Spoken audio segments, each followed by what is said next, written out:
നമസ്കാരം. വ്യാഴമാറ്റത്തെ പറ്റിയാണ് നമ്മൾ പറയാൻ പോകുന്നത്. ഉത്രാടം നാള് 2 ഭാഗമാണ്.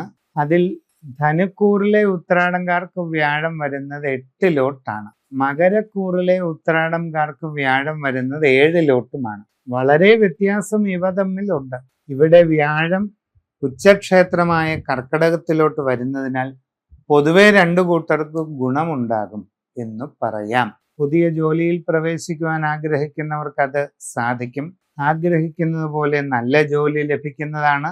നിങ്ങൾ മനസ്സിൽ സ്വപ്നം കണ്ടിരുന്ന നല്ല അവസരം നിങ്ങൾക്ക് കിട്ടും. അതുവഴി വളരെ പ്രയോജനമുണ്ടാകും. കച്ചവടങ്ങൾ ചെയ്യുന്നവർക്ക് വളരെ നേട്ടങ്ങളുണ്ടാകും. നിങ്ങളുടെ കച്ചവടം വിപുലീകരിക്കാൻ കഴിയും. ബിസിനസിന്റെ അളവ് കൂടും. സാമ്പത്തിക നേട്ടങ്ങൾ വർദ്ധിക്കും. ലാഭവർധനമുണ്ടാകും. എല്ലാ രീതിയിലും ഉയർച്ചയും പുരോഗതിയും ലഭിക്കും. വിവിധ മേഖലകളിലായിട്ട് സ്വന്തമായിട്ട് പല തൊഴിലുകളും ചെയ്യുന്നവർക്കൊക്കെ പുരോഗതി ഉണ്ടാകും. അവനവൻ്റെ കർമ്മരംഗത്തെപ്പറ്റി ശരിക്കും പഠിച്ച് പരിശ്രമിച്ചാൽ ഗുണമുണ്ടാവുക തന്നെ ചെയ്യും. ധനപരമായ ഇടപാടുകൾ ശ്രദ്ധിച്ച് നടത്തേണ്ടത് ആവശ്യമാണ്. അല്ലാത്ത പക്ഷം നഷ്ടങ്ങൾ ഉണ്ടാകാം. വിദ്യാർത്ഥികൾക്ക് പഠനകാര്യങ്ങളിൽ നല്ലതുപോലെ പരിശ്രമിക്കേണ്ടതുണ്ട്. ഇല്ലെങ്കിൽ നിങ്ങൾ പൂർണ്ണമായിട്ടും വിചാരിക്കുന്ന ഒരു പ്രയോജനം ഉണ്ടായെന്ന് വരില്ല.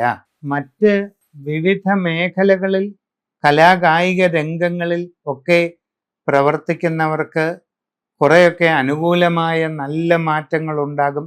സാമ്പത്തിക നേട്ടങ്ങൾ, പുരോഗതി, അഭിവൃദ്ധി, ജീവിതത്തിൽ സന്തോഷം ഇതെല്ലാം വന്നു ചേരാനുള്ള സാധ്യതയാണ് കാണുന്നത്. ദീർഘകാലമായി ആഗ്രഹിക്കുന്ന ലക്ഷ്യങ്ങൾ നേടിയെടുക്കാനായിട്ട് നിങ്ങൾക്ക് അവസരം ഉണ്ടാകുന്നതാണ്. യാത്രാക്ലേശവും അലച്ചിലുമൊക്കെ ഇടയ്ക്ക് വന്നേക്കാം. അതിനെ തരണം ചെയ്ത് മുമ്പോട്ട് പോകാൻ കഴിയും.